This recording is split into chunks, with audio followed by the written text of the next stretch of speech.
rìnrìn àjò àìdè mọ́ ọwọ́ àyànmọ́ rẹ̀ lódì. Àgùntàn tó bá ti jẹ́kùn tí ò ṣe é mú olówó rẹ̀ ló fìyà jẹ. Ikú tó padé Rónkẹ́ gbogbo apáta ló ṣe níbi.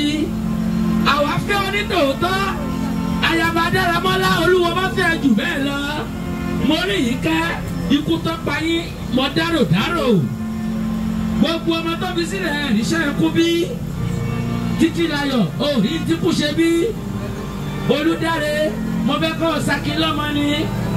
Folúkẹ́ Dáramọ́lá màmá yín gbìyànjú sẹ́dẹ̀lẹ́gàn ló kù.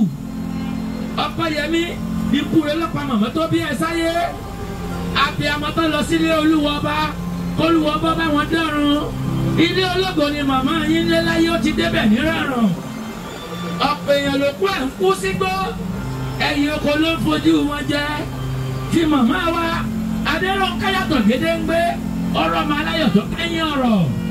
Gbogbo èèyàn tó bá bímọ lẹ̀ wọn ò kú. Irú wọn ń bẹ lọ́jọ́ ayé gbogbo. Ẹ̀mí wọn ò tán. Ẹran ara lásán ló lọ lókè èèpẹ̀.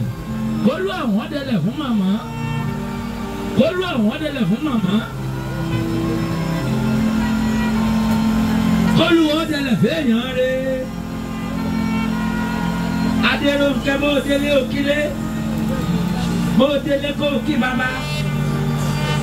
Apá ọ̀tún Jésù Olùgbàlà ni kó ti jọba. Kò sẹ́ni tí ò ní kú ọjọ́ tí kò pa Jésù ló dèròjà àtàn. Ìtò lè mú kíkọ́ pa Jésù Olùgbàlà lójú dé. Folúkẹ́ má sunkún máa dúpẹ́ lọ́wọ́ Olúwa. Aya Sàlàkọ́ máa dúpẹ́ fọ́ba Àláwùrà. Ọ̀pọ̀ èèyàn ní bàbá ṣerú ẹ̀wọ̀n àdànà.